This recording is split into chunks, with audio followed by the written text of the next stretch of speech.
Ang amoy ng basang lupa pagkatapos ng panandaliang ambon at ang huni ng mga kuliglig sa paligid ay matagal nang naging musika sa pandinig ni Lian.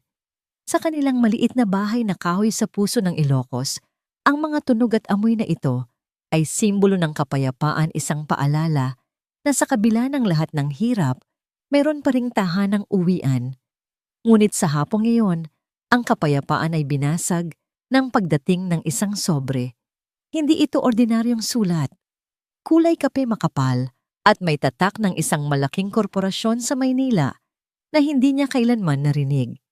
Nakatayo sa kanilang pintuan ang isang kinatawan na kapormal na damit na tila hindi bagay sa maputik na daan ng kanilang baryo.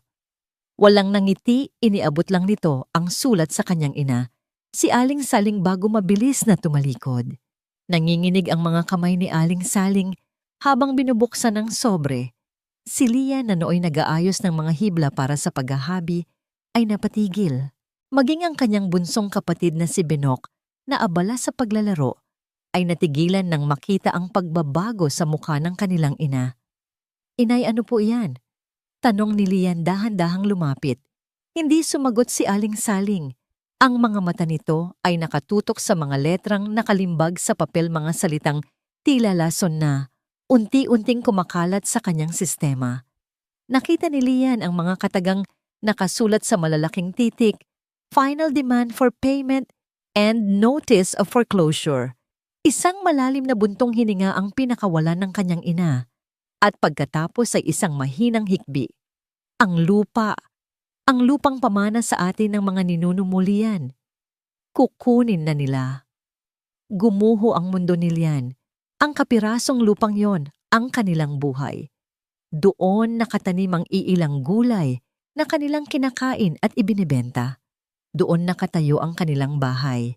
At higit sa lahat iyon ang nag-iisang yaman na iniwan sa kanila ng kanyang ama bago ito pumanaw. Ang utang na ginamit para sa operasyon ng kanyang ama, isang operasyong nabigo pa ring magligtas sa buhay nito, ay ang tanikalang nakagapos ngayon sa kanilang leeg. Hindi maaari ito, inay. Bulong ni Lian, niyakap ang ina na nagsisimula ng humagulgol. May paraan pa. Kakausapin ko sila. Makikiusap ako. Ngunit sa mga sumunod na araw, naging malinaw na walang puwang ang pakiusap. Bawat tawag sa numerong nasa sulat ay sinasagot ng isang malamig na boses na paulit-ulit lang sinasabi ang halagang kailangan nilang bayaran, isang halagang imposible para sa kanila kahit magtrabaho pa sila habang buhay. Ang bigat ng problema ay unti-unting lumamon sa kalusugan ni Aling Saling. Isang umaga, natagpuan na lamang ni Lian ang kanyang ina na walang malay sa sahig ng kanilang kusina sa tabi ng lumang habihan. Ang pagod at sobrang pag-iisip ay nagdulot ng matinding dagok sa mahina na nitong puso. Sa maliit na klinika ng bayan, sinabi ng doktor na kailangan ni Aling Saling ng mamahaling gamot at tuluyang pamamahinga. Iwasan ninyo ang anumang stress sa kanya, Lian. Delikado ang kalagayan niya. Bili ng doktor. Habang binabantayan niya ang natutulog na ina, ang desperasyon ay tila isang matalim na kutsilyong sumasaksak sa puso ni Lian. Ang utang sa lupa, ang gamot ng kanyang ina, ang pag-aaral ni Benok, lahat ay nakapatong sa kanyang mga balikat. Siya ang panganay. Siya ang inaasahan. Kinagabihan gumawa siya ng desisyon. "Pupunta ako sa Maynila, inay," sabi niya sa ina nang ito'y magkamalay. "Anak, huwag. Delikado roon. At sino ang mag-aalaga sa inyo ni Benok?" Pagtutol ni Aling Saling ang boses ay halos pabulong. "Kaya na po ni Tia Mercy na tumingin-tingin sa inyo. At si Benok may iwan po muna sa kanya." Sagot ni Lian pilit na pinatatatag ang boses. "Kailangan ko pong kumita ng malaki, inay. Mabilis. Ito na lang ang pag-asa natin." Sa loob ng ilang araw, walang tigil si Lian sa paghahanap ng trabaho online gamit ang luma niyang cellphone. Nag-apply siya sa lahat ng posibleng pasukan, kasambahay, tindera, katulong sa pabrika. Ngunit karamihan ay nangangailangan ng karanasan o nag-aalok ng sahod na kulang pa sa pamasahe. Nang malapit na siyang mawalan ng pag-asa, isang tawag ang kanyang natanggap. Isang hindi pamilyar na numero mula sa Maynila. "Hello, is this Lian?" tanong ng isang babae sa kabilang linya. Pormal ang kanyang tono, malinaw ang bawat salita. "Oo po, ako nga po." Kinakabahang sagot ni Lian. "Ako si Elena, ang household manager ng pamilya De Villa. Natanggap ko ang iyong aplikasyon para sa posisyon ng yaya. Nakasaad dito na may karanasan ka sa pag-aalaga ng mga bata sa inyong community center." "Opo, ma'am. Mahilig po talaga ako sa mga bata." Ang pamilya ay nangangailangan ng isang stay-in na yaya para sa isang 8 buwang gulang na sanggol. Ang sahod ay malaki sapat para matustusan ang anumang pangangailangan mo. Ngunit ang trabaho ay nangangailangan ng buong dedikasyon. Ang mga naunang yaya ay hindi nagtagal.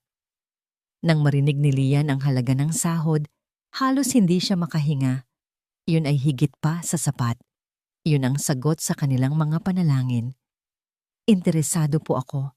Interesado po ako, ma'am." Halos pasigaw niyang sabi. "Mabuti. Maari ka bang magsimula kaagad?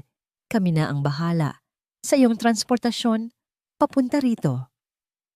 Sa gabing iyon, habang nag-iimpake ng kanyang iilang gamit sa isang lumang bag, nilapitan siya ni Aling Saling. Mahina pa ito, ngunit may determinasyon sa kanyang mga mata. Mula sa isang baul na kahoy, maingat niyang inilabas ang isang piraso ng tela. Isa itong abel, ang tradisyonal na hinabing tela ng Ilocos na may disenyo ng mga bulaklak at ilog. Ang mga kulay nito, asul, pula at ginto, ay bahagyang kupas na dahil sa katagalan, ngunit nananatili ang angkin nitong ganda. "Anak, ito ang malong na ginamit ng lola mo sa akin at ginamit ko sa'yo noong sanggol ka pa," sabi ni Aling Saling, inilalagay ang malambot na tela sa mga kamay ni Lian. Dala nito ang pagmamahal at lakas ng mga naunang henerasyon sa ating pamilya. "Saan ka man magpunta, dala mo ang aming pag-aaruga." Niyakap ni Lian ang malong nilanghap ang amoy nito na nagpapaalala sa kanya ng pagkabata at pagmamahal ng isang ina. Kasabay ng pagtulo ng kanyang mga luha, ang pangakong binitawan niya sa sarili, magtatagumpay siya para sa kanyang ina, para kay Binok, para sa kanilang lupang pamana. Ang istasyon ng bus ay maingay at magulo. Ang huling yakap niya sa kanyang ina at kapatid ay puno ng sakit at pangungulila. "Mag-iingat ka roon, anak." Habilin ng kanyang ina, humihikbi. Mahal na mahal ko po kayo," bulong ni Lian bago tuluyang umakyat sa bus. Habang papalayo ang bus, tanaw niya mula sa bintana ang unti-unting pagliit ng pamilyar na mga tanawin, ang mga bukirin, ang mga puno, ang mga mukha ng kanyang mga mahal sa buhay. Mahigpit niyang hinawakan ang bag kung saan nakatago ang malong ng kanyang ina, isang piraso ng tahanan na kanyang babaunin sa isang mundong hindi niya kilala. Hindi niya alam na sa Maynila, sa isang marangyang mansyon, isang sanggol ang walang tigil sa pag-iyak. At ang kanyang pagdating ay magiging simula ng isang banggaan ng dalawang magkaibang mundo, isang banggaan na susubok sa lahat ng kanyang paniniwala tungkol sa pag-ibig, pamilya at tunay na kahulugan ng pag-aaruga. Matapos ang mahabang biyahe, isang itim na sasakyan ang sumundo sa kanya. Bumagtas sila sa mga kalsada ng Makati na napapalibutan ng nagtataasang mga gusali. Huminto sila sa harap ng isang dambuhalang bakal na tarangkahan na tila naghihiwalay sa ordinaryong mundo at sa mundo ng mga mayayaman. Kusang bumukas ang tarangkahan at tumambad sa kanya ang isang mansyon na tila isang palasyo ng yelo moderno gawa sa salamin at bakal grande, ngunit walang kabuhay-buhay. Si Lian, na may daladalang maliit na bag at pusong puno ng kaba, ay humakbang papasok, pakiramdam ay isang langgam na pumapasok sa kaharian ng mga higante. Ang itim na sasakyan ay marahang pumasok sa bumukas na tarangkahan at para kay Lian, Tila nilamon siya ng isang ibang mundo. Ang ingay ng Maynila ay biglang napalitan ng isang nakabibinging katahimikan, ang tunog ng mamahaling katahimikan.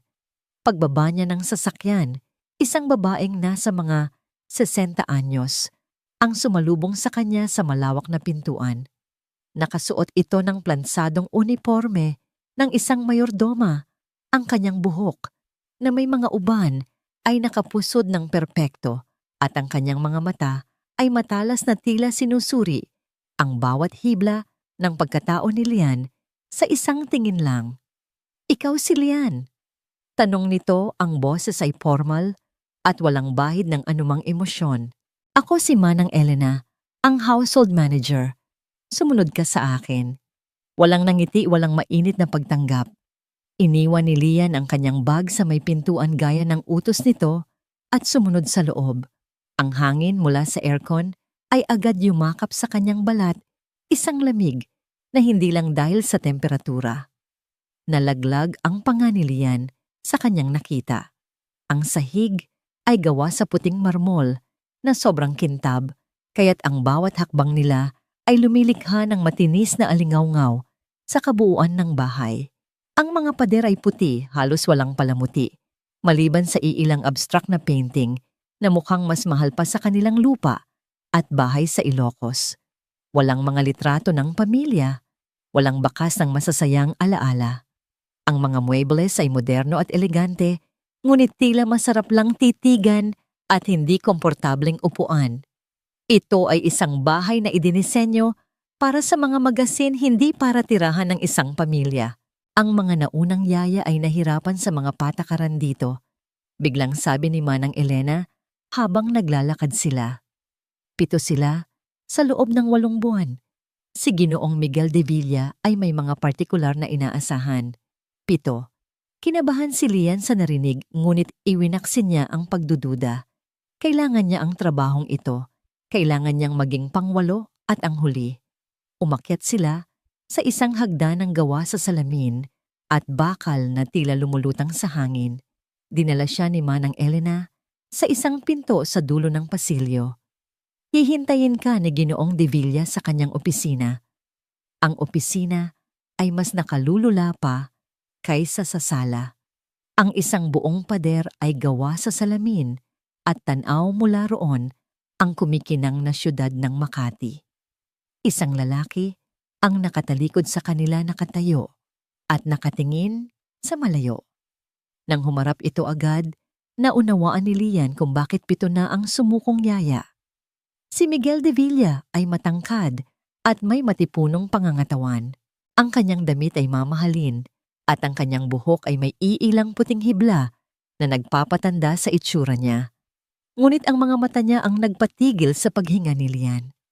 May lungkot sa kanyang mga mata, isang lungkot na sa katagalan ay tumigas at naging bakal.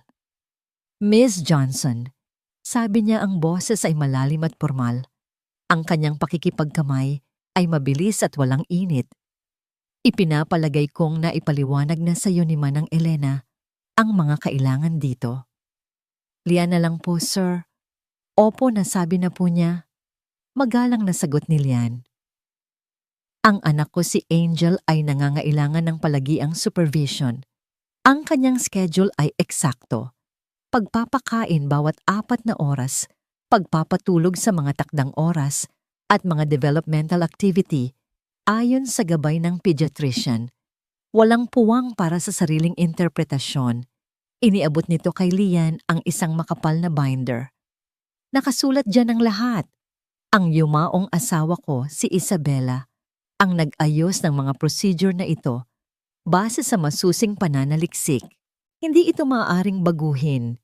Nang banggitin niya ang kanyang asawa, bahagyang nanginig ang boses ni Miguel at isang saglit na sakit ang gumuhit sa kanyang mukha bago ito muling naging isang malamig na maskara. Naunawaan ni Lian na ang lalaking ito ay hindi lang naghahanap ng perpeksyon. Kumakapit siya sa huling alaala ng babaeng minahal niya. "Naiintindihan ko po, sir," sabi ni Lian. Mas mahigpit ang hawak sa binder. "Ang nursery ay nasa ikalawang palapag. Ipapakita sa iyo ni Manang Elena ang daan.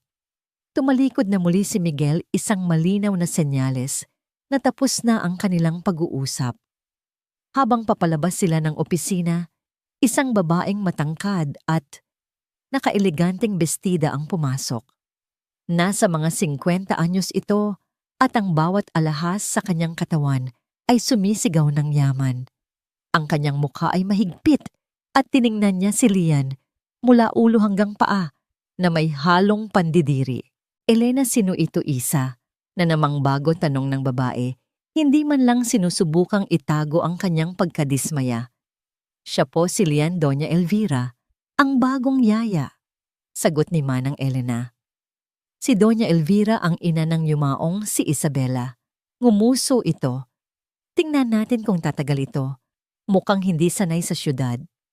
Walang paalam, nilagpasan niya si Lian at pumasok sa opisina ni Miguel. Narinig pa ni Lian ang mahina niyang bulong. Saan ninyo na naman napulot iyan? Ang mga salitang yon ay tumusok sa puso ni Lian, ngunit nilunok niya ang kanyang orgulyo. Kailangan niya ito para sa pamilya niya. Ang nursery, ang pinakamalungkot na lugar na nakita ni Lian sa buong buhay niya. Ito ay isang dambana ng mamahaling intensyon, ngunit walang pagmamahal. May mga state-of-the-art na monitor, imported na kuna, at mga laruang pang-edukasyon na nakaayos ayon sa kulay. Lahat ng maaring kailanganin ng isang sanggol, maliban sa init ng yakap. At sa gitna ng lahat ng iyon, sa loob ng kanyang designer na kuna naroon, ang 8 buwang gulang na si Angel, umiiyak. Isang iyak na puno ng pagod at kawalan ng pag-asa. Dahan-dahang lumapit si Lian, pula ang mukha ng sanggol at ang maliliit nitong mga kamao ay nakakuyom. Nang akmang aabutin ni Lian ang bata, lalo pa itong napahagulgol na tila natutunan na nito na ang mga braso ng estranghero ay nangangahulugan lamang ng kabiguan. Sa may pintuan nagsalita si Manang Elena, ang boses ay puno ng pagod. Ganyan na siya mula nang mawala si Ma'am Isabela. Sabi ng mga doktor walang mali sa kanya, pero ayaw niyang magpalapit kahit kanino. Hindi pinansin ni Lian ang pagtutol ng sanggol. Maingat niya itong binuhat mula sa kuna. Ang munting katawan ni Angel ay naninigas sa una, ngunit hindi siya binitiwan ni Lian. Idinuyan niya ito ng marahan habang bumubulong ng mga salitang pampakalma sa kanilang dialekto. Niya kalaubing ko, agyamanak taada ka. Nandito na ako, anak ko. Ligtas ka na. Ang unang gabi ni Lian ay isang pagsubok mula sa impyerno. Sinunod niya ang lahat ng nakasulat sa binder. Ang eksaktong dami ng gatas sa eksaktong oras. Ang pagpapatugtog ng classical music sa eksaktong lakas ng volume. Ang pagpapakita ng mga black and white na larawan para sa brain stimulation. Ngunit wala sa mga ito ang gumana. Si Angel ay walang tigil sa pag-iyak, isang tunog na tila kutsilyong humihiwa sa katahimikan ng malaking bahay. Nang mag-uumaga na halos hindi na maidilat ni Lian ang kanyang mga mata sa pod, nakaupo siya sa sahig ng kanyang maliit at simpleng kwarto talunan. Ang mga utos sa binder ay nasa kanyang kandungan, mga salitang walang silbi. Naramdaman niya ang matinding pagkabigo. Paano niya maililigtas ang kanyang pamilya kung hindi man lang niya kayang patahanin ang isang sanggol? Sa gitna ng kanyang pagod at pag-aalala, binuksan niya ang kanyang bag. Doon sa ilalim ng kanyang mga damit, naroon ang malung na bigay ng kanyang ina. Kinuha niya ito.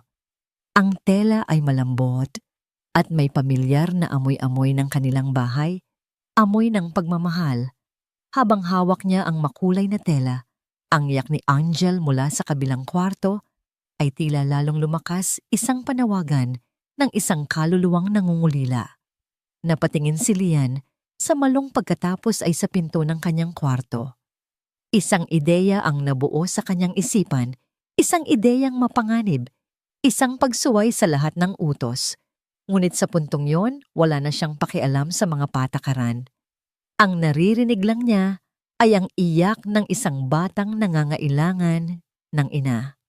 Nakatayo si Lian sa dilim ng kanyang kwarto, hawak sa isang kamay ang malamig at makapal na binder ng mga patakaran, at sa kabila naman ay ang malambot at mainit na malong ng kanyang ina. Ang iyak ni Angel mula sa kabilang silid ay tila isang walang katapusang panawagan, isang boses na hindi naiintindihan ng anumang nakasulat na siyensya o protokol. Ito ang kanyang pagpapasyaang sundin ang mga utos na nagdulot lamang ng kabiguan o ang pakinggan ang karunungang ipinamana sa kanya ng kanyang mga ninuno. Mahigpit niyang ipinikit ang kanyang mga mata at huminga ng malalim. Sa kanyang isipan, nakita niya ang mukha ng kanyang ina, ang mga ngiti ni Binok, at ang lupang nanganganib na mawala sa kanila. Pagkatapos ibinaba niya ang binder sa sahig na tila isa itong mabigat na bato. Dala ang malong pumasok siya sa nursery. Ang sanggol ay halos paos na, sa kaiiyak ang munting katawan ay pagod na. Nanginginig ang mga kamay ni Lian habang inilalatag niya ang makulay na tela.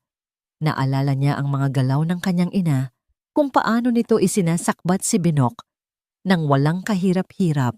Ganoon din ang kanyang ginawa. Maingat niyang inilagay si Angel sa kanyang dibdib. Ang ulo ng sanggol ay nakasandal malapit sa kanyang puso.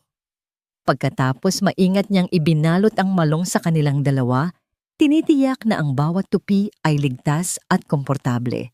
Isang buhol sa likod, isa pa sa balikat. Sa unang segundo, nanatiling naninigas si Angel.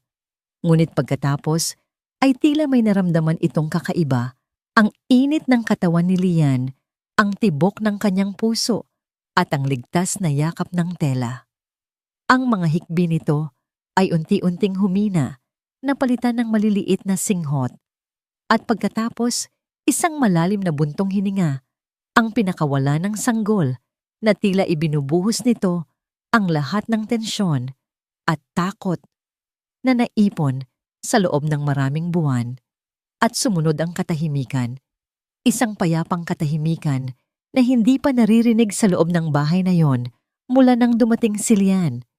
Napaluha si Lian hindi dahil sa pagod kundi dahil sa matinding galak. Dahan-dahan siyang naglakad-lakad sa loob ng kwarto, idinuduya ng sanggol sa ritmo ng kanyang mga hakbang. Sa kauna-unahang pagkakataon, sa loob ng maraming araw si Angel ay hindi umiiyak.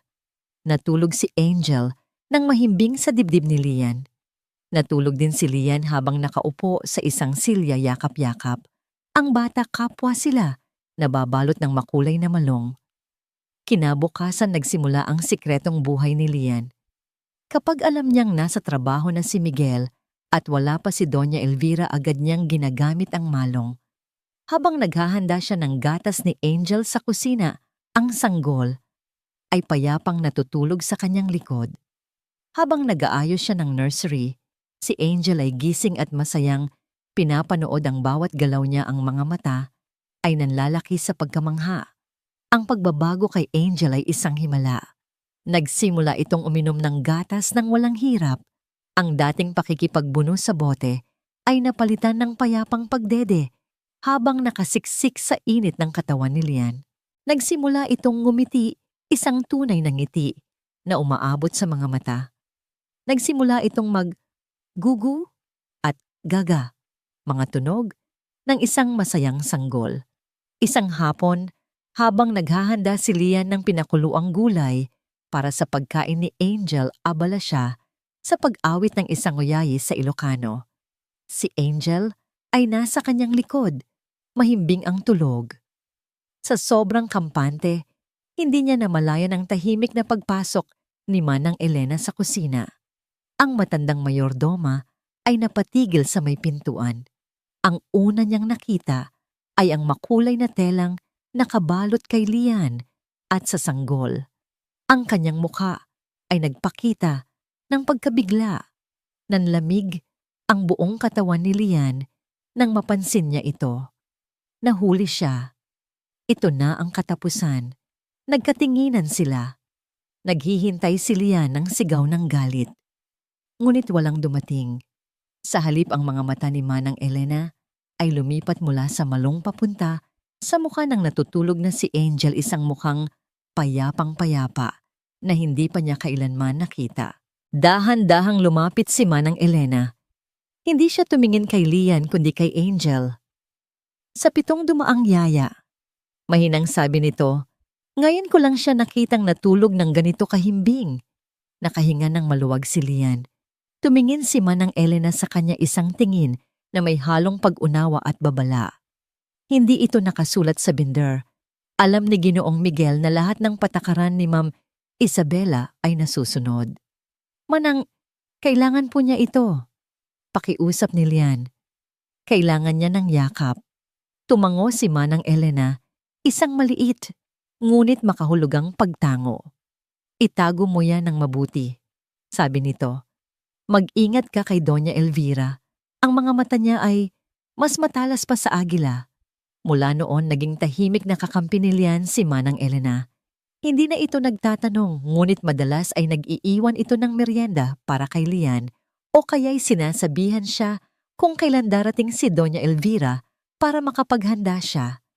Ngunit ang kapayapaan ay marupok.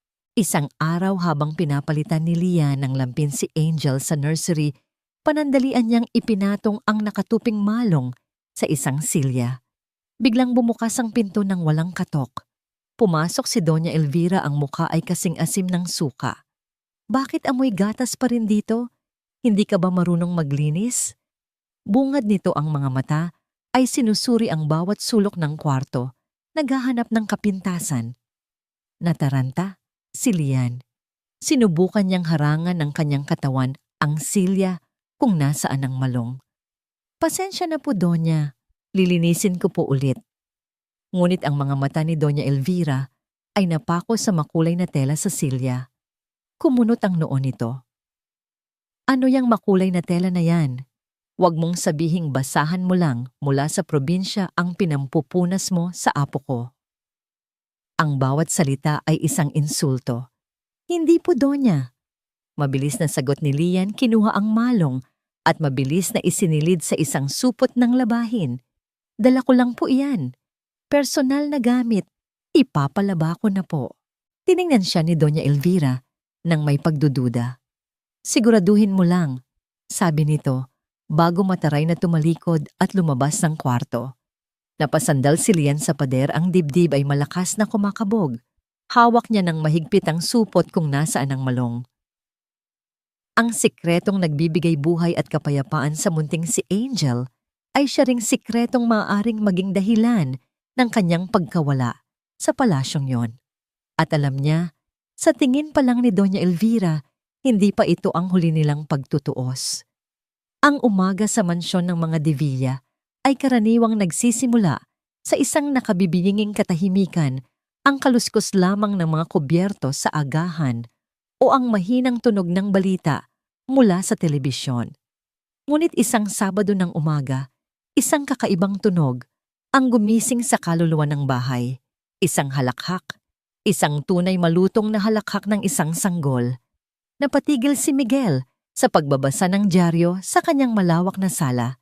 Ang tunog na yon ay napakapamilyar, ngunit kasabay nito'y napakabanyaga. Dahan-dahan niyang ibinaba ang dyaryo at sinundan ang pinanggagalingan ng tunog. Sa isang sulok ng sala, na halos hindi nagagamit sa ibabaw ng isang makapal na alpombra, nakaupo si Lian sa sahig. Sa harap niya ay si Angel nakaupo, nang may suporta at tuwang-tuwang pinapalakpak ang maliliit nitong kamay. Naglalaro sila ng bulaga, at sa bawat pagtatago at paglitaw ng mukha ni Lian, isang masayang halakhak ang kumakawala mula kay Angel. Si Angel ay ibang-iba na. Ang kanyang mga mata ay alerto at puno ng sigla. Ang kanyang mga pisngi ay mas bilugan. Ang kanyang balat ay hindi na maputla. Tumingin ito sa direksyon ni Miguel at sa kauna-unahang pagkakataon, hindi ito umiyak. Sa halip isang maliit na ngiti ang sumilay sa mga labi nito. Napako si Miguel sa kanyang kinatatayuan. Isang halo ng pagkamangha at pagkalito ang bumalot sa kanya. Ito ang himalang hinihintay niya.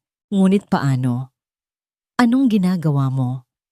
Tanong niya, ang boses ay mas malumanay kaysa sa dati, ngunit may bakas pa rin ng awtoridad. Bahagyang nagulat si Lian. Naglalaro lang po kami, sir. Sagot niya ng may paggalang. Maganda po ang gising niya. Nakikita ko, sabi ni Miguel. Lumapit siya at umupo sa isang silyang malayo-layo sa kanila. Ang sabi sa binder, mas epektibo ang flashcards para sa cognitive development. Sinubukan ko po iyon, sir. Mahinang sagot ni Lian. Pero mas gusto po niya ito. Hindi na kumibo si Miguel.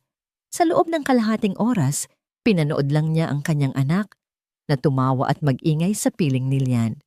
May isang bahagi sa kanya na masaya, ngunit may isa ring bahagi na hindi mapakali. Ang tagumpay ni Lian ay isang sampal sa lahat ng kanyang pinaniniwalaan, isang paghamon sa mga alaala at patakaran ng kanyang yumaong asawa. Ang himalang ito ay hindi nakaligtas sa mga mata ni Doña Elvira. Masyadong mabilis ang pagbabago. Sabi nito isang hapon habang kausap si Miguel sa telepono. Elena told me the baby sleeps through the night now. It's unnatural. Baka may pinapainom yang probinsyanang yan sa apo ko. Baka may kung anong gayuma o herbal na galing sa kanila. Mama, that's ridiculous. Sagot ni Miguel, ngunit isang maliit na binhi ng pagdududa ang naitanim sa kanyang isipan. Kinabukasan ipinatawag ni Doña Elvira si Manang Elena. Gusto kong makita ang lahat ng record ng CCTV sa nursery at sa kusina sa nakalipas na linggo, utos nito. Gusto kong malaman kung ano talaga ang ginagawa ng babaeng yan kapag walang nakatingin. Agad na binalaan ni Manang Elena si Lian. Nag-uumpisa na siyang magmanman. Bulong nito kay Lian habang nag-aabot ng malinis na bote sa kusina. Pinapatingnan niya ang mga CCTVs. Mag-ingat ka ng doble. Bawat galaw mo, Lian, binabantayan na. Mula noon naramdaman ni Lian na tila siya isang bilanggo. Ang bawat sulok ng bahay ay tila may mga matang nakamasid. Ginagamit na lamang niya ang malong sa loob ng kanyang maliit na kwarto o sa mga blind spot ng nursery. Ang bawat tunog ng yabag sa pasilyo ay nagpapakaba sa kanyang dibdib. Ang dating kanlungan niya at ni Angel ay naging isang mapanganib na sikreto. Lalo siyang kinabahan nang subukan ni Miguel na alagaan si Angel. Isang gabi sinubukan ni Miguel na magpatulog sa anak gamit ang eksaktong pamamaraan na nakasulat sa binder. Ngunit sa mga braso ng kanyang ama, si Angel ay hindi mapakali at nagsimulang umiyak. I don't understand. Bigong sabi ni Miguel, I'm doing exactly what the manual says. Nang walang magawa, iniabot niya pabalik si Angel kay Lian. Sa isang iglap ng maramdaman ni Angel ang pamilyar na init ng katawan ni Lian, tumahan ito at isiniksik ang muka sa kanyang leeg. Ang eksenang iyon ay mas lalong nagdulot ng frustrasyon kay Miguel. Ang tensyon ay sumabog sa oras ng hapunan. Nag-iisa si Doña Elvira at Miguel sa malaking hapagkainan. Kakatapos lang pakainin ni Lian si Angel sa nursery at akma na sanang ipapatulog ng utusan siya ni Miguel na dalhin sandali ang bata sa baba. I want to see her before she sleeps, sabi nito. Dala-dala ni Lian si Angel na masayang nag-iingay. Ang atensyon ng lahat ay nasa masiglang sanggol. She looks healthy, sabi ni Miguel, isang pambihirang papuri mula sa kanya. Ngunit si Doña Elvira ay may ibang napansin. Masyado siyang malapit sa'yo, sabi nito. Ang mga mata ay matalim na nakatitig kay Lian. Para bang ikaw ang ina. Hindi kumibo si Lian. Nagpatuloy si Doña Elvira, ang boses ay puno ng pait. Be careful, Miguel. Baka masanay ang bata sa amoy probinsya dahan-dahan at may diin niyang sabi. Mahirap nang tanggalin yan. Ang mga salitang amoy probinsya ay tumama kay Lian na parang isang malakas na sampal. Iyon ay isang insultong hindi lang tumutukoy sa amoy, kundi sa buong pagkatao niya sa kanyang pinagmulan, sa kanyang kultura, sa kanyang kahirapan. Namula ang kanyang mukha. Naramdaman niya ang panginginig ng kanyang mga kamay habang mas hinigpitan niya ang hawak kay Angel. Naghihintay siya Naghihintay siya ng kahit anong salita mula kay Miguel para ipagtanggol siya. Ngunit wala. Si Miguel ay halatang hindi komportable. Tumingin siya sa kanyang biyenan, pagkatapos ay kay Lian at sa huli sa kanyang pagkain. Umiwas ito ng tingin. Mama, kumain na tayo. Iyon lang ang nasabi niya, isang malinaw na pag-iwas sa gulo. Para kay Lian, ang katahimikan ni Miguel ay mas masakit pa kaysa sa mga salita ni Doña Elvira. "Iakyat ko na po si Angel, sir." Sabi niya, ang boses ay nanginginig at malamig. Mabilis siyang tumalikod, hindi na hinintay ang sagot. Sa loob ng nursery, habang idinuduyan niya ang natutulog, nang si Angel tumitig si Lian sa salamin.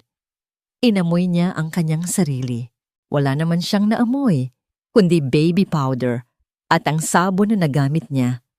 Ngunit sa kanyang isipan, ang mga salita ni Doña Elvira ay paulit-ulit na tumatatak. Ang mga matang nagmamasid ay hindi na lang ang mga lente ng CCTV. Ito na rin ang mga mapanghusgang mata ni Doña Elvira at ang mga nagdududang mata ni Miguel. At sa gitna ng lahat ng ito, si Lian ay nag-iisa yakap ang isang sikretong nagbibigay buhay sa isang bata, ngunit unti-unting pumapatay sa kanyang diwa. Gabi na at ang buong mansyon ay nababalot na sa isang artipisyal na katahimikan. Si Angel ay mahimbing nang natutulog sa kanyang kuna, ang paghinga ay payapa at malalim, isang biyaya na si Lian lamang ang nakapagbigay. Ngunit para kay Lian, ang gabi ang pinakamabigat na bahagi ng araw. Sa kanyang maliit at halos walang gamit na silid, umupo siya sa gilid ng kanyang kama.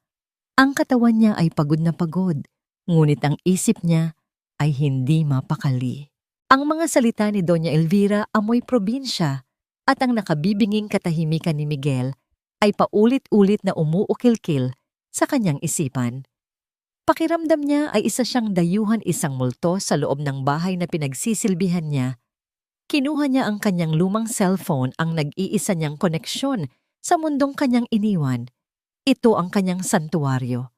Una niyang tinawagan ang kanyang ina. "Inay, kamusta na po kayo?" Bulong niya, maingat na baka may makarinig. "Anak, mabuti naman." Sagot ni Aling Saling sa kabilang linya, kahit na alam ni Lian na may bahid ng panghihina sa boses nito. "Ikaw ang kamusta?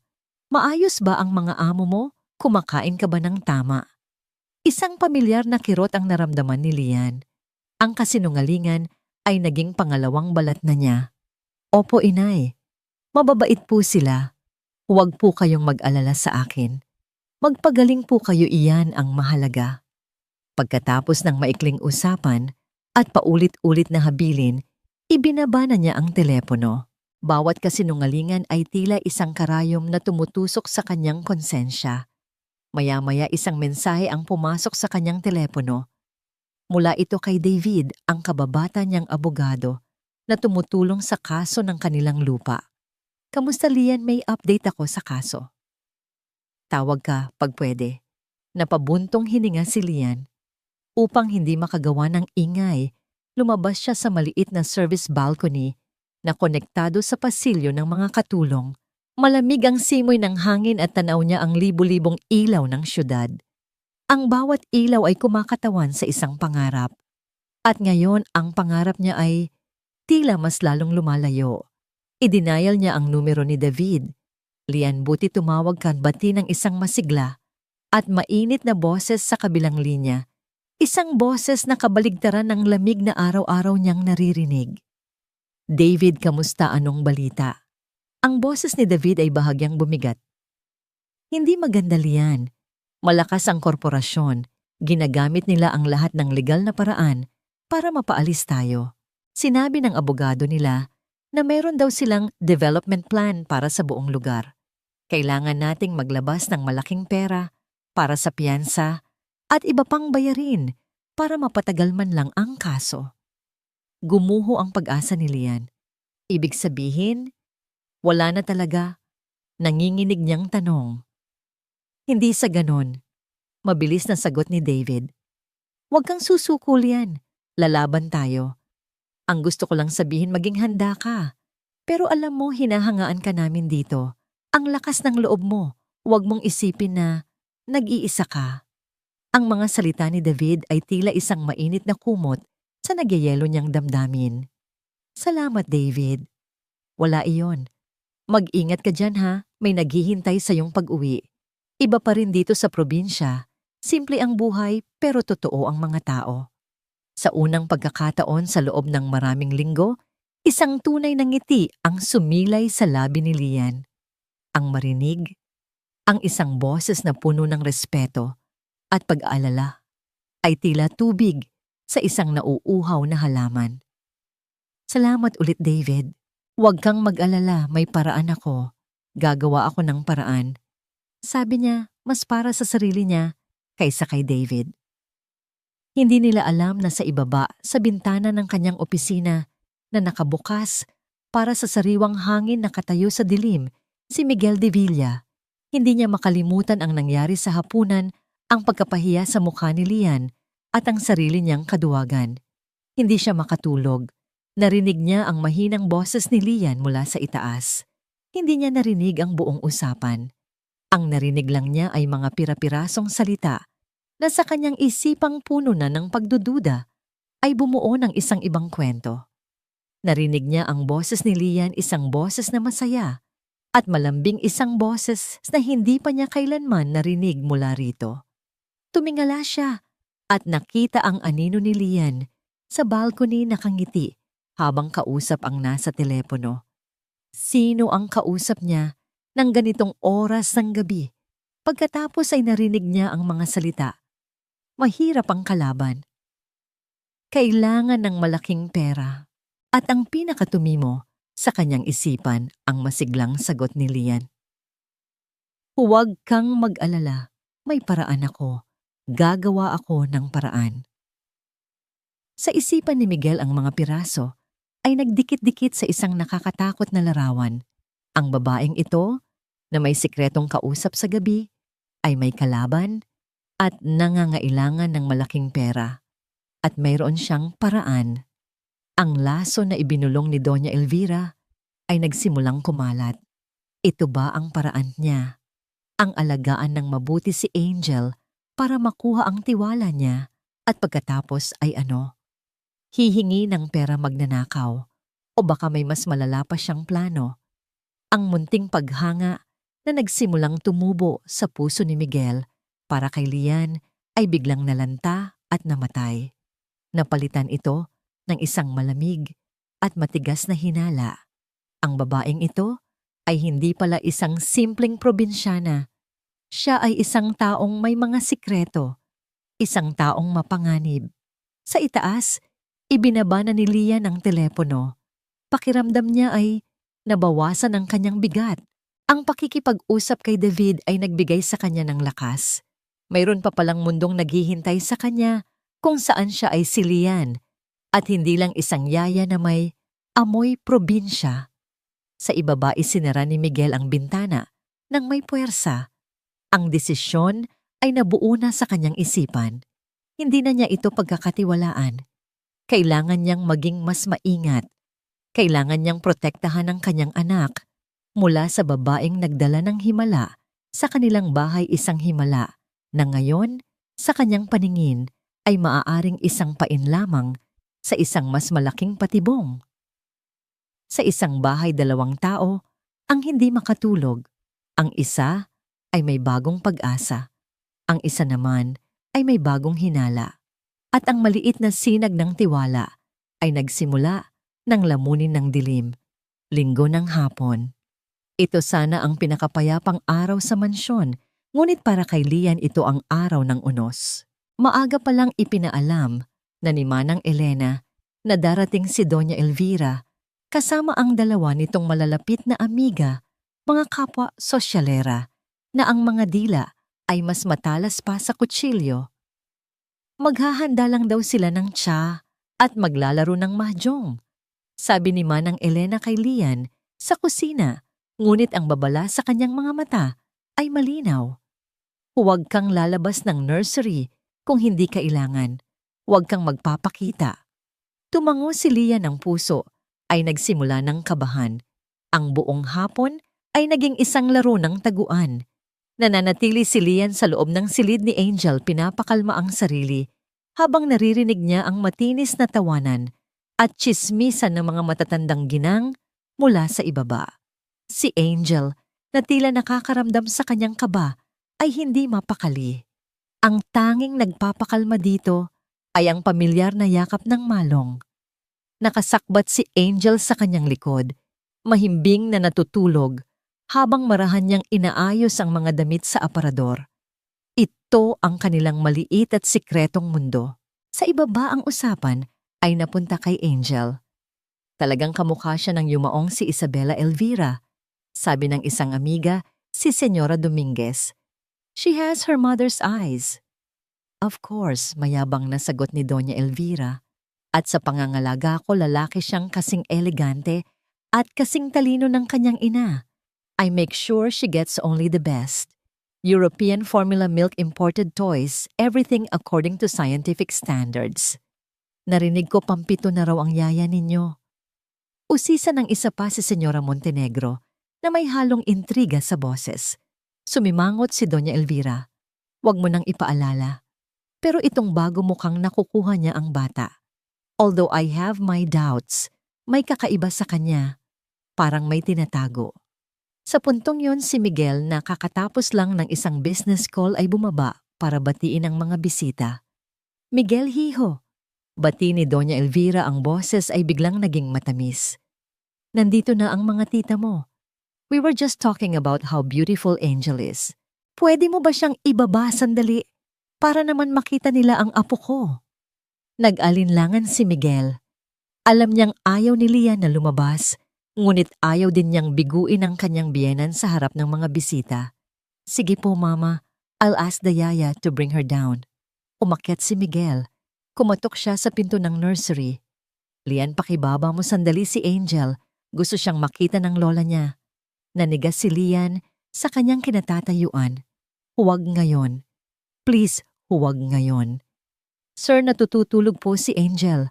Baka po magising at maging magagalitin. Pakiusap niya nagbabaka sakali. Sandali lang naman. Dalian mo. Sabi ni Miguel, ang tono ay hindi nagpapahintulot ng pagtanggi bago ito bumaba ulit. Walang nagawa si Lian. Nanginginig niyang inayos ang sarili, tinitiyak na hindi gaanong halata ang Malong sa ilalim ng maluwag niyang blusa. Ngunit ang bukol sa kanyang likod, kung nasaan ang natutulog na si Angel, ay hindi maitatago. Bumaba siya ng hagdan, bawat hakbang ay tila 1 milya ang layo. Ang mga mata ng 3 matatandang ginang ay napako sa kanya. Ngumiti siya ng pilit.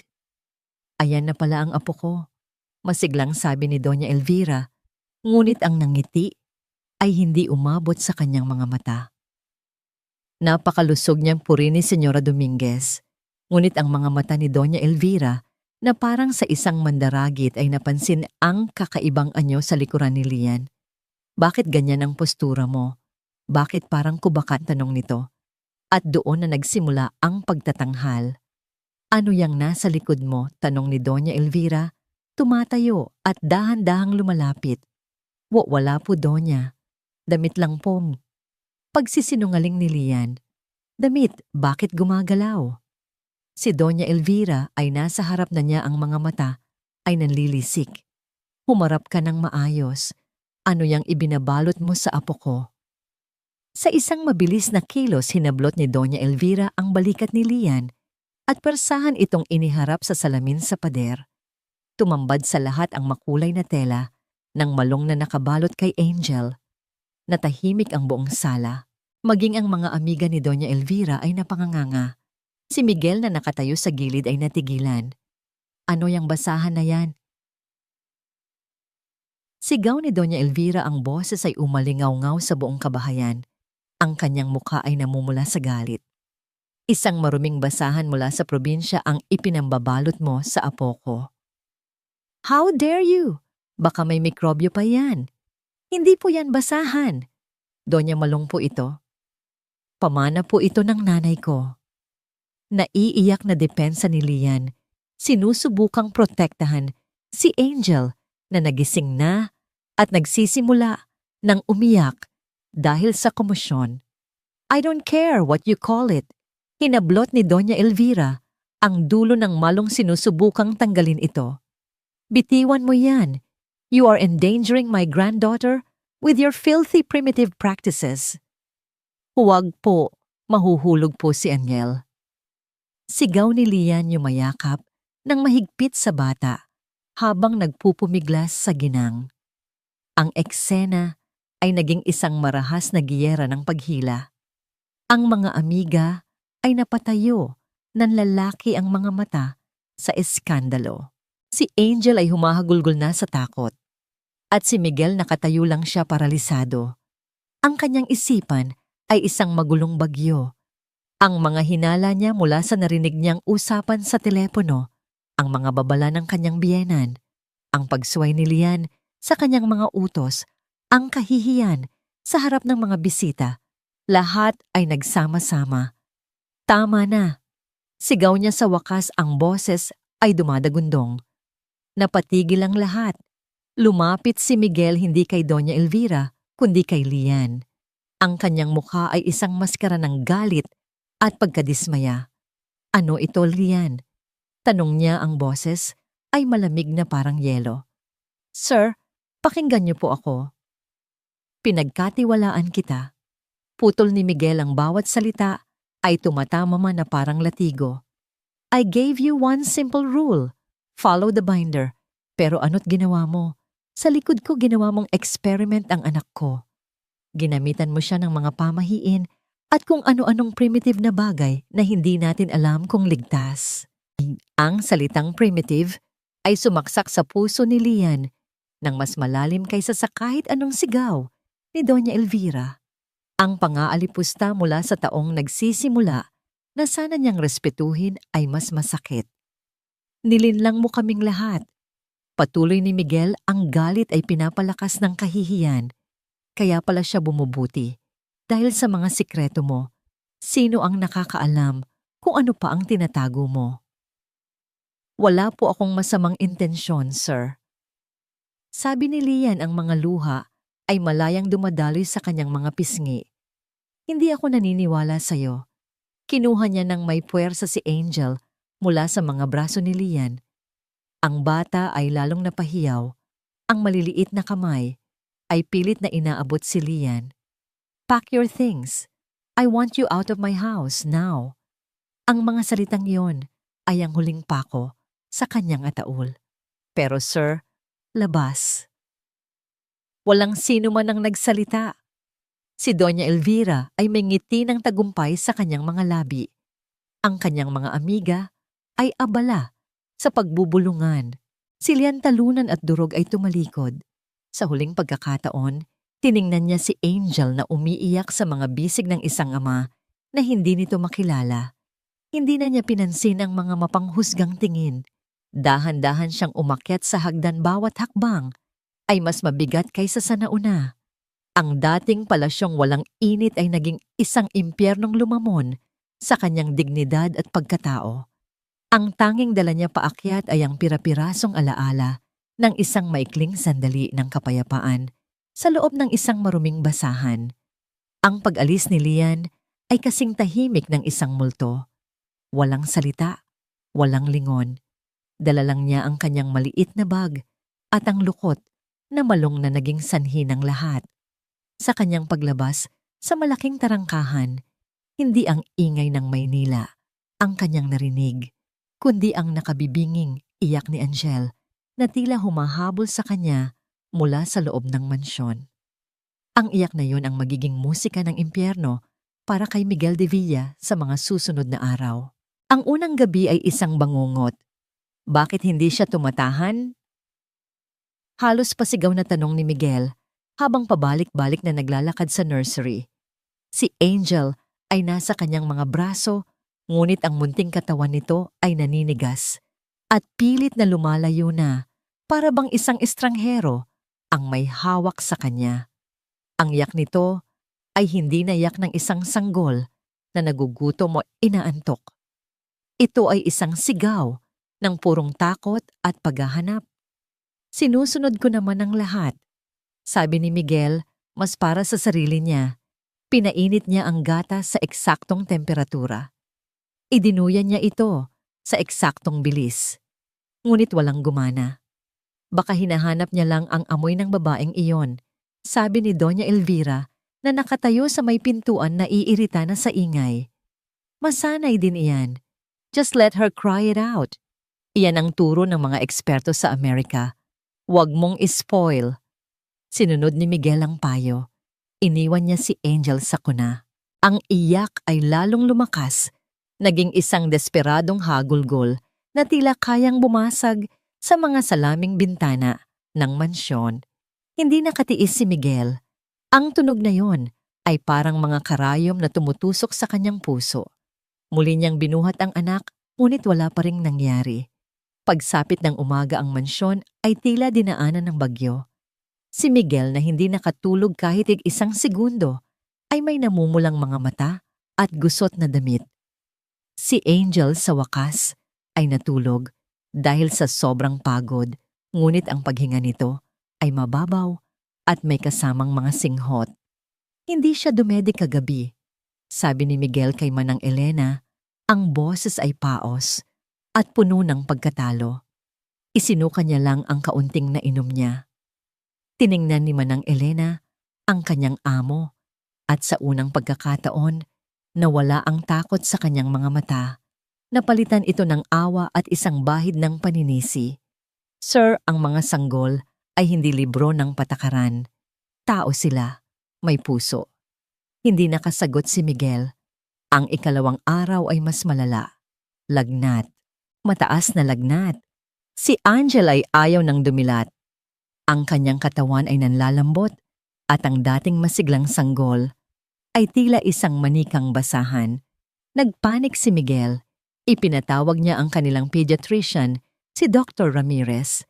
Pagdating ng doktor agad niyang sinuri ang bata. Kumunot ang noo nito habang pinapakinggan ang dibdib ni Angel gamit ang stethoscope. She's dehydrated and very weak. What happened may bigla bang nagbago sa environment niya nitong nakaraang 2 araw. Tanong ng doktor habang tinitingnan ang chart ni Angel. Ang huling check-up natin, she was thriving. Ang laki ng improvement niya. Ang tanong na yon ay parang isang sampal kay Miguel. Ano ang sasabihin niya na pinalayas niya ang tanging taong nakapagpabuti sa kanyang anak dahil sa isang pirasong tela, nagpalit kami ng yaya. Iyon na lang ang naisagot niya, isang malaking kasinungalingan sa katotohanan. Nagreseta ng gamot ang doktor. I-monitor ninyo siya ng mabuti. Kung hindi bumaba ang lagnat niya sa loob ng 24 oras o kung ayaw pa rin niyang uminom, kailangan na natin siyang i-admit sa ospital. Ang salitang ospital ay nagdulot ng yelo sa mga ugat ni Miguel. Ang ospital ang lugar kung saan niya huling nakitang buhay si Isabela. Sa ikatlong araw ang katahimikan sa mansyon ay mas nakakatakot pa kaysa sayak. Si Angel ay halos hindi na gumagalaw. Ang lagnat ay hindi bumababa. Sinubukan ni Doña Elvira na magpakain ngunit isinasara lang ng sanggol ang bibig nito. Maging siya ay nagsimula ng mataranta. This is not normal. Baka may sakit na dinala ang babaeng iyon dito. Akusa niya ayaw aminin ang posibilidad na sila ang may kasalanan. Gabi. Mag-isang nakaupo si Miguel sa madilim na nursery. Ang tanging ilaw ay mula sa nightlight. Nakatitig siya sa kanyang anak na mahinang humihinga sa kuna.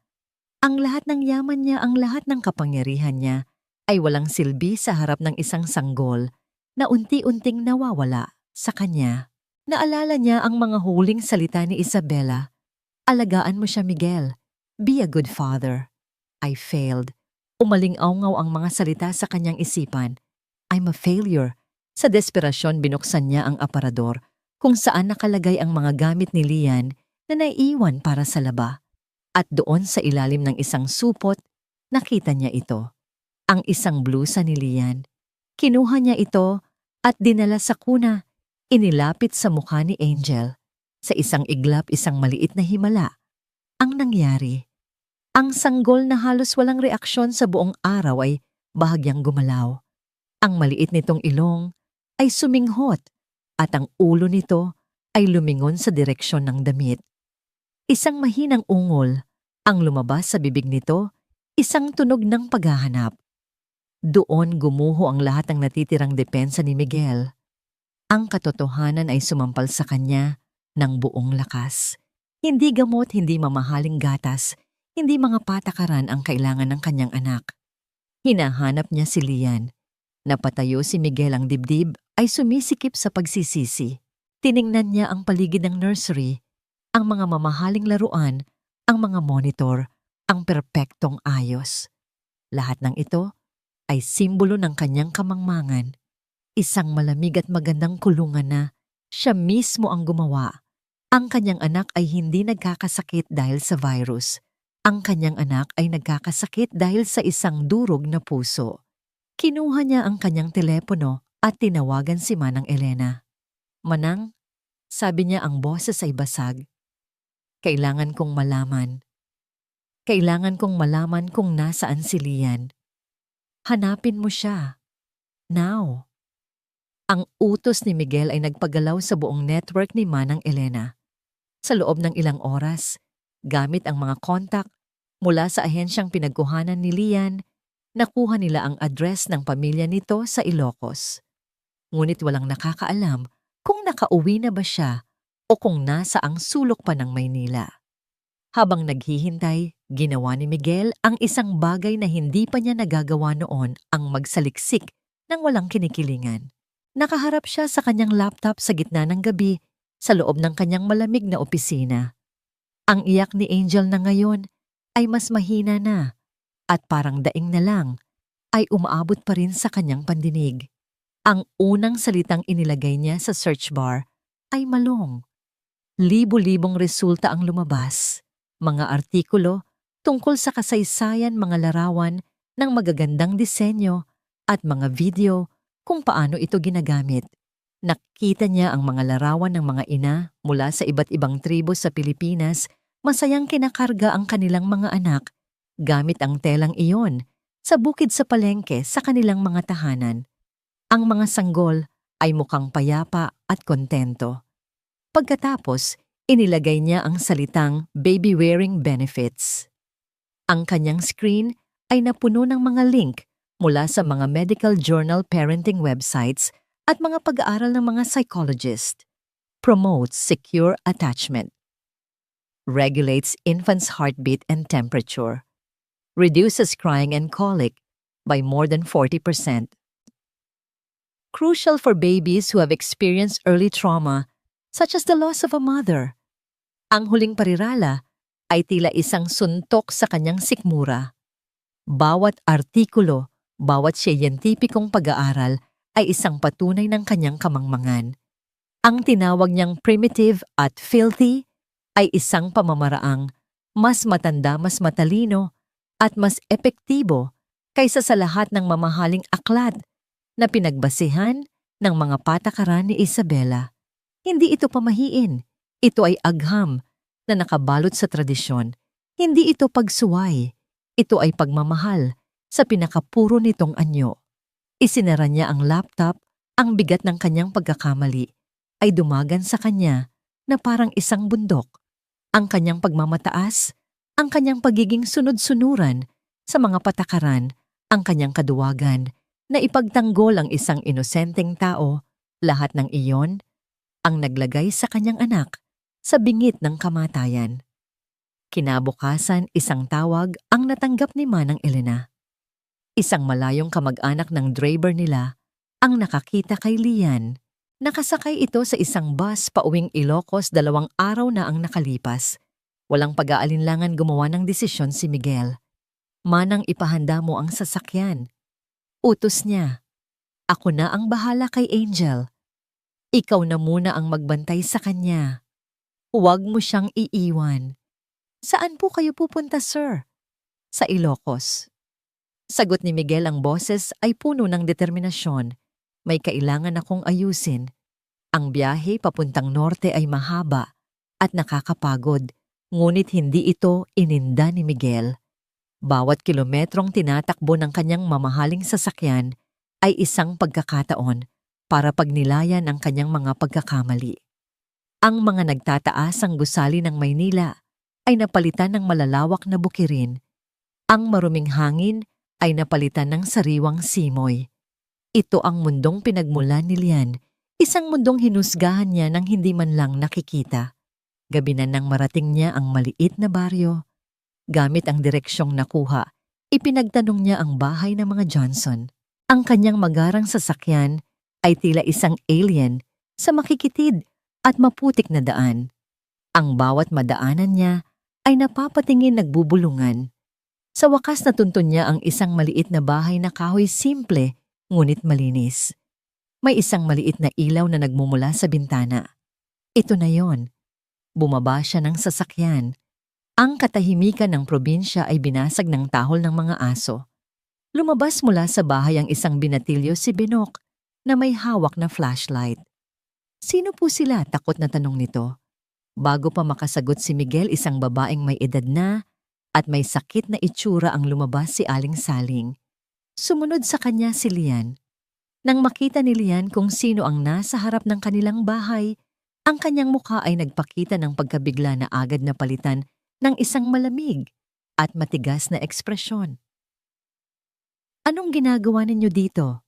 Tanong ni Lian ng boses ay walang anumang bahid ng dating paggalang. Hindi agad nakasagot si Miguel. Sa harap ng pamilyang sinaktan niya, ang lahat ng inihanda niyang salita ay nawala. Nandito ako para... Nagsimula siya ngunit ang boses niya ay pumiyok. Nandito ako para humingi ng tawad. Tumingin siya hindi kay Lian, kundi kay Aling Saling. Nakita niya ang sakit sa mga mata ng isang ina na nag-aalala para sa anak. Ginang, sabi niya ng may buong pagpapakumbaba. Ako po si Miguel de Villa. Ako po ang naging amo ni Lian. At ako po ang dahilan kung bakit siya umuwi ng umiiyak. Humakbang siya palapit at sa harap ng naguguluhang pamilya, ginawa niya ang isang bagay na hindi pa niya nagagawa sa buong buhay niya. Yumuko siya. Isang malalim na pagyuko ng isang taong mayaman at makapangyarihan sa harap ng mga taong hinamak niya. Patawarin ninyo po ako. Sabi niya, ang boses ay basag. Walang kapatawaran ang ginawa kong pang-aalipusta sa inyong anak at sa inyong kultura. Naging bulag po ako at hangal. Patawarin ninyo po ako. Natigilan si Aling Saling at Binok. Maging si Lian ay hindi makapaniwala sa kanyang nakikita. Ang aroganteng si Miguel de Villa na kayuko sa putikan ng kanilang bakuran.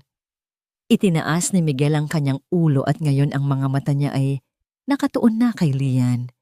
May luha sa gilid ng kanyang mga mata. Lian, pakiusap niya. Si Angel. Nag-aagaw buhay siya. Hindi siya kumakain. Hindi siya umiinom. Ikaw ang hinahanap niya. Ang balita ay parang isang kidlat na tumama kay Lian. Ang galit sa kanyang puso ay biglang napalitan ng matinding pag-aalala para sa sanggol na minahal na niya na parang sariling anak.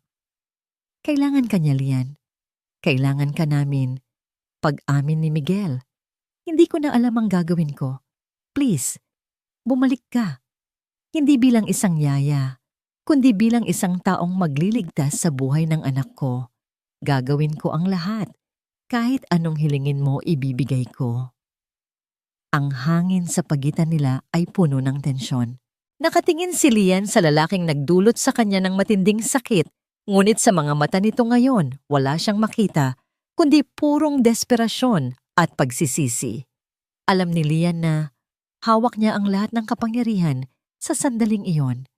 Ngunit habang nakikita niya ang pagdurusa sa mukha ni Miguel at habang iniisip niya ang kalagayan ng munting si Angel, naunawaan niya na hindi ito tungkol sa kapangyarihan o paghihiganti. Ito ay tungkol sa buhay ng isang inosenteng bata. Ang hangin sa maliit na bakuran ng mga Johnson ay mabigat sa mga hindi nabibigkas na salita. Nakatayo si Miguel, isang higante, sa kanilang munting mundo, naghihintay ng hatol. Tumingin si Lian sa kanyang ina. Nakita niya sa mga mata ni Aling Saling ang pag-aalala para sa kanya, ngunit kasabay nito ang awa para sa isang desperadong ama at isang naghihirap na sanggol.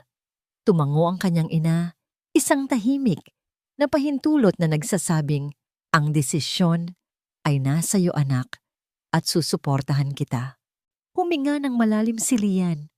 Ang galit sa kanyang puso ay naroon pa, ngunit natatabunan na ito ng isang mas malakas na damdamin, ang pagmamahal para kay Angel. Ngunit alam niya na hindi siya maaring bumalik ng ganoon na lamang. Ang pagbabalik ng walang pagbabago ay isang insulto sa kanyang sarili at sa kanyang mga ninuno. Babalik ako. Sabi niya sa wakas, ang boses ay matatag at malinaw. Isang alon ng kosonet ang bumaha sa mukha ni Miguel. Salamat, Lian. Salamat. Pero puputol ni Lian, itinaas ang kanyang kamay. Mayroon akong mga kondisyon. Natahimik si Miguel. Kahit ano, sabi niya ng walang pag-aalinlangan. Una, sabi ni Lian, tinititigan siya ng diretso sa mata. Ang malong ay hindi basahan. Ito ay bahagi ng aking kultura. Ito ang nagligtas sa anak mo. Mula ngayon sa loob ng bahay mo, igagalang mo ito. Gagamitin ko ito kahit kailan ko gusto sa harap mo man o wala. Yes, of course. Mabilis na sagot ni Miguel, ang mukha ay puno ng kahihiyan. Pangalawa, patuloy ni Lian, ang pag-aalipusta sa akin ay hindi mo ginawa ng pribado. Kaya ang paghingi mo ng tawad ay hindi rin dapat pribado. Humingi ka ng tawad sa akin sa harap ni Doña Elvira. Kailangan niyang marinig mula sa iyo na nagkamali kayo. Napalunok si Miguel. Ito ay isang mabigat na kondisyon, isang direktang paghamon sa kapangyarihan ng kanyang biyenan. Ngunit nakita niya ang determinasyon sa mga mata ni Lian. Ito ay tungkol sa dignidad. Gagawin ko, sabi niya ng may diin. At pangatlo, sabi ni Lian, at dito bahagyang nanginig ang kanyang boses. Hindi ako babalik dyan para maging isang himala. Babalik ako para tulungan ka na maging ama sa anak mo. Kung gusto mong gumaling si Angel, matututo kang alagaan siya, gamit ang puso, hindi lang gamit ang libro. Matututo kang gamitin ang malong. Matututo kang kumonekta sa kanya. Hindi na ako lang mag-isa ang gagawa nito. Sa lahat ng kondisyon ito, ang pinakatumama kay Miguel, hindi lang siya humihingi ng tulong, hinihingan siya ng pagbabago. Oo, Lian, sabi niya, ang boses ay basag. Payag ako. Please, turuan mo ako. Ang pagbabalik sa mansyon ay isang kakaibang karanasan. Ang dating lamig ng lugar ay napalitan ng isang mabigat na aura ng sakit at desperasyon. Sinalubong sila ni Manang Elena. Ang mga mata ay namumugto. Nang makita niya si Lian, halos mapaluhod ito sa kasonet. Salamat sa Diyos at bumalik ka, hija at bulong nito. Wala na kaming alam na gawin. Dire-diretsong umakyat si Lian sa nursery. Ang kanyang puso ay nadurog sa nakita niya. Si Angel ay nakahiga sa kuna maputla at halos hindi gumagalaw. Ngunit nang marinig nito, ang boses ni Lian na bumubulong ng kanyang pangalan, dahan-dahan itong dumilat. May pagkilala sa mga mata nito. Maingat na binuhat ni Lian ang sanggol. Agad na isiniksik ni Angel ang kanyang mukha sa leeg ni Lian. Ang munting katawan ay nanginginig. Inamoy siya nito. At sa unang pagkakataon, sa loob ng maraming araw, isang mahinang iyak na, hindi dahil sa sakit, kundi dahil sa kasonet ang narinig mula sa sanggol. Sa may pintuan, pinanood ni Miguel ang lahat at ang kanyang pagsisisi ay lalong lumalim. Kinabukasan, pagkatapos uminom ng kaunting gatas at makatulog ng mahimbing sa bisig ni Lian, dumating ang bagyo. Pumasok si Doña Elvira sa mansyon, handa nang magbigay ng sermon tungkol sa kawalan ng silbi ng mga doktor. Ngunit natigilan siya nang makita si Lian sa sala. Idinuduyan si Angel na nakabalot sa malong. Anong ginagawa ng babaeng ito dito? Sigaw niya, ang boses ay matinis sa galit. Miguel, nawala ka na ba sa sarili mong pag-iisip? Pinalayas mo na siya. Bumaba si Miguel mula sa kanyang opisina. Siya ay kalmado, ngunit may bagong tigas sa kanyang tindig. Ako po ang nagpabalik sa kanya, Mama. Para saan? Para lasunin ang isip ng apo ko gamit ang kanyang mga pangkukulam. Tignan mo, binalot na naman niya sa basahan na yan. Huwag ninyong tawaging basahan yan, sabi ni Miguel, ang boses ay matatag. Humarap siya kay Lian na nakatayong tahimik sa isang sulok yakap si Angel. Pagkatapos ay humarap siyang muli sa kanyang biyenan. Mama, maupo po kayo. May kailangan kayong marinig, sabi ni Miguel. Umupo si Doña Elvira nag-aapoy sa galit. Huminga ng malalim si Miguel. Ito na yon.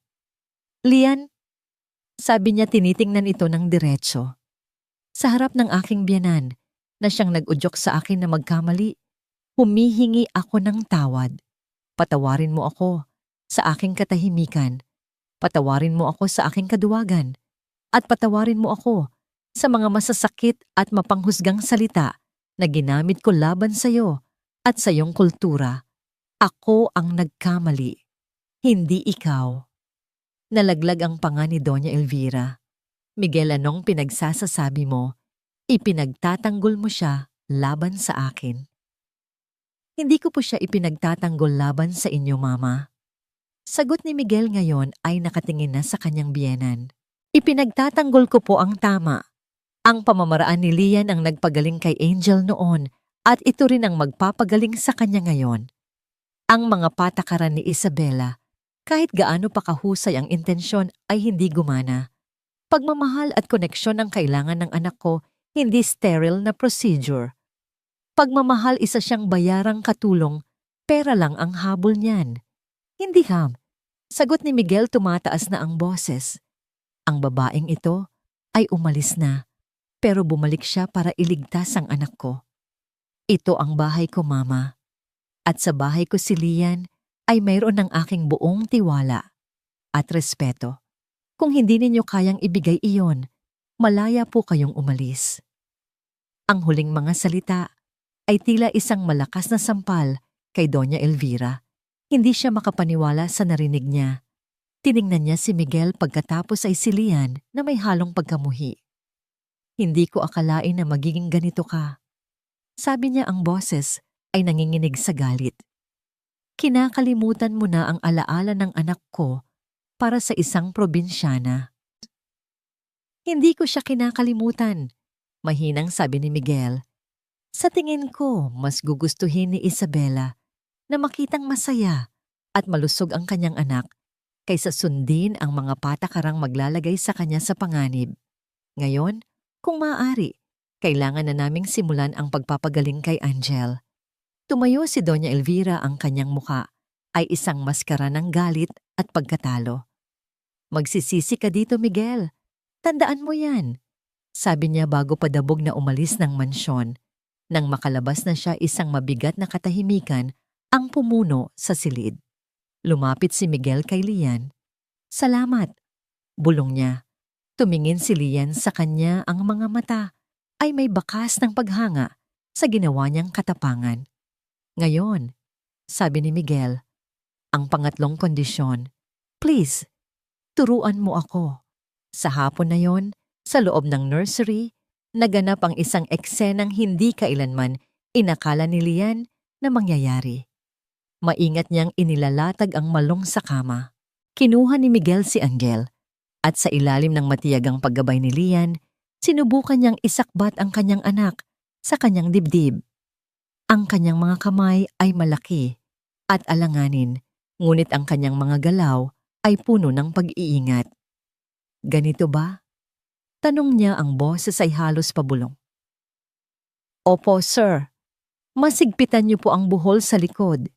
Gabay ni Lian, ang kanyang mga kamay ay panandali ang humawak sa kamay ni Miguel para itama ang pagkakabuhol. Isang kuryente ang tila dumaloy sa pagitan nila sa maikling sandaling iyon. Nang sa wakas ay mailagay ng maayos si Angel sa dibdib ni Miguel, ang sanggol ay umungol ng mahina. Inamoy nito ang dibdib ng ama at sa halip na umiyak, isiniksik nito ang kanyang ulo na para bang sa unang pagkakataon ay nakahanap ito ng kanlungan. Napatigil si Miguel. Hindi siya gumalaw takot na baka masira ang sandali. Naramdaman niya ang init ng munting katawan sa kanyang dibdib, ang mahinang paghinga nito. Sa unang pagkakataon, hindi siya isang estranghero na may hawak sa sarili niyang anak. Isa siyang ama. Hindi niya namalayan may isang butil ng luha ang pumatak mula sa kanyang mga mata. Luha ng pagsisisi ng Kersonet at ng isang bagong pag-asa. Sa sandaling iyon sa loob ng isang silid na dating puno ng mga patakaran, sa tulong ng isang babaeng kanyang hinamak at sa yakap ng isang telang kanyang inalipusta, nagsimula ang tunay na paghilom hindi lang ni Angel, kundi pati na rin ng kanyang ama. Lumipas ang ilang buwan. Ang lamig na dating bumabalot sa mansyon ng mga De Villa ay tuluyan ng naglaho. Pinalitan ito ng mga tunog na hindi kailanman inakala ni Miguel na maririnig niya sa loob ng kanyang tahanan ang malutong na halakhak ni Angel na gumagapang na ngayon sa sahig ang oyayi sa Ilocano na kinakanta ni Lian habang nagluluto sa kusina at minsan ang sarili niyang boses na nakikipaglaro sa kanyang anak. Si Angel ay isang buhay na himala. Ang dating sakitin at malungkuting sanggol ay naging isang bibo at palangiting bata. Ang kanyang mga pisngi ay bilugan at mamula-mula at ang kanyang mga mata ay kumikinang sa tuwa sa tuwing nakikita niya si Lian o ang kanyang ama. Ang relasyon ni Miguel at Lian ay nagbago rin. Wala na ang dating sir at yaya. Naging isang tambalan sila, isang pangkat na nagtutulungan para sa kapakanan ni Angel. Sa umaga, habang naghahanda si Lian ng agahan, si Miguel naman ang naglalaro sa anak. Sa gabi, sabay nilang pinapatulog ang bata minsan sa kuna, madalas sa yakap ng malong. Salamat. Madalas na sinasabi ni Miguel kay Lian sa mga tahimik na sandali habang pinapanood nila ang natutulog na si Angel. Hindi lang ang anak ko ang niligtas mo, pati na rin ako. Isang gabi may isang imbitasyon na dumating para kay Miguel, isang gala para sa pagbubukas ng isang exhibit sa isang museo na tinawag na Habi ng Lahi. Isang pagtatanghal ng iba't ibang tradisyonal na tela mula sa buong Pilipinas. Noong una, balak niya itong tanggihan, ngunit may isang ideya na pumasok sa kanyang isipan.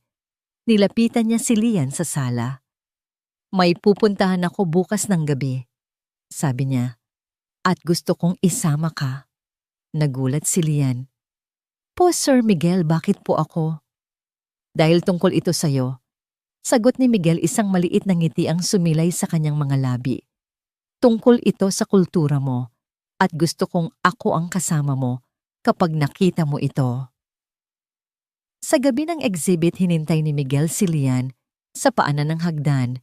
Nang bumaba si Lian, napatigil siya sa paghinga. Nakasuot ito ng isang simpleng itim na bestida, ngunit ang kanyang alampay ay isang magandang inabel na tela mula sa Ilocos, ang parehong uri ng tela ng malong. Ang kanyang buhok ay nakapusod at may isang ngiti sa kanyang mga labi na puno ng kaba at pananabik. Sa paningin ni Miguel, siya ang pinakamagandang babae sa buong silid. Sa museo, para silang ordinaryong mag-asawa. Magkahawak kamay nilang nilibot ang exhibit. Bawat tela ay may kwento at masayang ipinapaliwanag ni Lian kay Miguel ang kahulugan ng bawat disenyo mula sa kanilang rehiyon. Si Miguel naman ay nakikinig ng may buong interes, hindi dahil kailangan, kundi dahil gusto niya talagang matuto. Isang kasamahan sa negosyo ang lumapit sa kanila. Miguel, good to see you. And this is Kangna. Tanong nito, tinitingnan si Lian. This is Lian. Sagot ni Miguel, hinigpitan ang hawak sa kamay nito. Hindi niya sinabing yaya o kasama. Ang pagpapakilala niya ay puno ng respeto. She is the woman who is teaching me what it truly means to be a father. Napangiti ang kasamahan niya at kinamayan si Lian. Sa sandaling iyon, naramdaman ni Lian na hindi na siya isang anino. Isa na siyang tao na may sariling liwanag. Pauwi na sila sa sasakyan nang may iniabot si Miguel na isang malaking brown envelope kay Lian. Para sa'yo ito. sabi niya. Nagtatakang binuksan ito ni Lian. Sa loob ay mga dokumento, mga legal na papeles. Nakita niya ang pangalan ng kanyang ina at ang address ng kanilang lupa sa Ilocos. Sa ibabaw ng papel, nakatatak sa malalaking letra, Cancellation of Foreclosure and Transfer of Title. Napatakip si Lian sa kanyang bibig. Ang mga luha ay nagsimulang mamuo sa kanyang mga mata. Papaano, Ing? Ang korporasyong may hawak ng utang ninyo ay isa sa mga partner ng kumpanya ko. Paliwanag ni Miguel. Pinaimbestigahan ko ang kaso. Nalaman ng mga abogado ko na may mga hindi tamang proseso sa kanilang paniningil. Ginamit ko ang impluensya ko para ayusin ito. Hindi ito regalo, Lian. Ito ang nararapat. Ang lupa ay sa inyo. Noon pa man. Huminga ng malalim si Lian. Ngunit isang hikbi ang kumawala. Ito na, ang dahilan ng lahat ng kanyang sakripisyo. Ang bigat na matagal na niyang pasan-pasan ay biglang nawala. Salamat! Salamat, Miguel! Sabi niya sa gitna ng kanyang pag-iyak.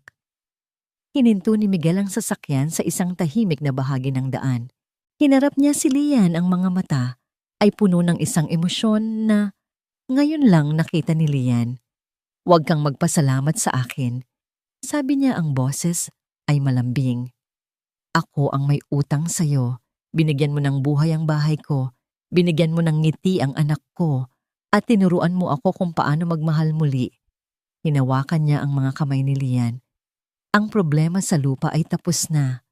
Malaya ka nang bumalik sa Ilocos kung gusto mo. Pero sana hindi.